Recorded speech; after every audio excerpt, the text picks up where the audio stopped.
8. Listen to what God tells Moses. And it shall come to pass, if they will not believe me, neither hearken to the voice of the first sign. Somebody say, the voice of the first sign. Okay, I want everybody to say it again. The voice of the first sign. God speaks in signs. Sometimes he's talking to you in things that you see. The first sign that he's speaking to you is not if you saw angels fly out of heaven.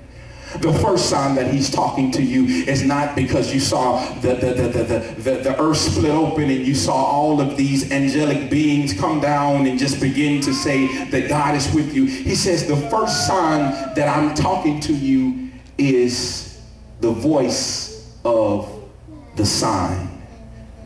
That thing that he gets your attention with, the thing that he confirms to you, the thing that you notice. And it is personal. The sign that he shows is personal. It is something that is tailored to you. It is something that he allows you to see. It is something that he allows you to experience. And he says, this is the first place of my voice, the sign.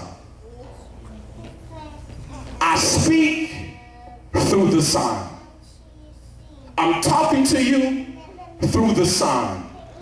Through that thing that is confirmed. Through that thing that you see. That thing that you know is not coincidence. The sign. That is the first sign. Watch what he says. Then that they will believe the voice of the latter sign. And let's continue to go. Let's skim down to verse 12. Now therefore go, and I will be with thy mouth, and teach thee what thou shalt say. Now listen to what he says. He says that I will teach you what it is that I want you to say. This is how the gospel is preached. It is taught not by man. It is taught not by classes, but it is taught by the teaching classroom of God. He said, I will teach you what to say. Promise. How will he teach? Well, he teaches through everything we endure. Not 70%, not 85%, 100%. Remember we talked about this is the difference between the anointed child of God and a person that is out of covenant. It is not that we go through different types of experiences. We go through the same things. But the difference is with the child of God, after we come out of the thing, we receive a lesson from heaven. That's precious because it builds upon your faith. That is precious. It builds your faith. The ability to know that the God that created the earth and the moon and the stars and the galaxy and the giraffes and the gorillas and the water and the birds and the fish and the plants and the stars, the God that created the atmosphere, the God that created heaven and the God that created the angels, that very God, he says, I teach you, I'm with you. And that is the greatest thing that you can have. It's the experiences that you endure and the blessing of you seeing me behind it. This is why God told Abraham, he said, in blessings, watch this, I will bless thee. There's a difference from just being blessed with something. See, somebody can just give you a blessing, like someone in the world that is not in covenant with God. They can be blessed. You have many people that are blessed with things and material things, but at the end of the day, all they have is the blessing, or they have the thing. But the thing that God says, when I bless you, you get two things. You get the blessing and you get me. You see me. Your faith is built. With everything I release in your life, not only do you receive the thing, but you receive revelation. Wow.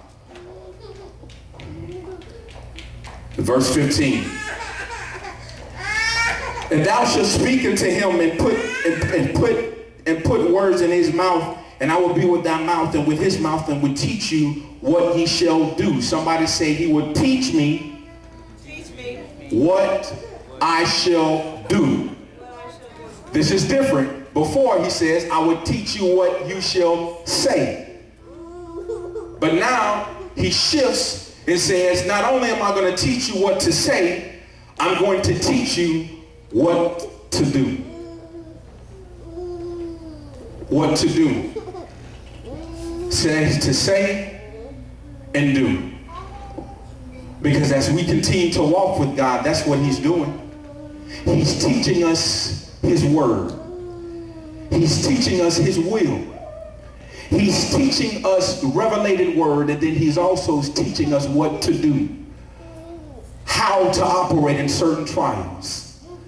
The trials that we went over and go over the same test and the same trial, and God continues to allow us to go through the same trial and the same testing, not because he wants to just per se teach us something of what to say, but he's saying that I have to put you in this trial because I want you to be able to understand what to do. Because that is the test. How am I to operate in a stressful situation? How am I to forgive when it seems as if I'm being taken advantage of? How am I to react when it seems as if I got the low end of the stick? How do I react when it seems as if everything is caving in on me? What do I do when I have no support? What do I do when I have no love? What do I do when everybody else has what it seems as if I'm missing? He says, I will teach you how to operate in every situation of life, every season. In the winter, in the spring, in the summer, in the fall. He said, not only will I teach you what to say, but I'll teach you what to do. Everybody. All of us. Amen? Amen. Let's continue. Verse 21. And the Lord said unto Moses, when thou goest to return into Egypt, see that thou do all those wonders before Pharaoh, which I have put in thy hand. But I will harden his heart, that he will not let the people go. He then tells him again that I know that I said I'm going to bless them. I know I said that I'm going to release them. But here's this next place of conflict. He says, Pharaoh. He said, watch what he says. I will harden his heart. Now let's look at this. Let's look at this. Let's just deal with this. God said that he will harden the heart of Pharaoh.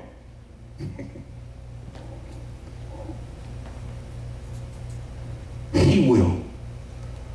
Why is that good to know?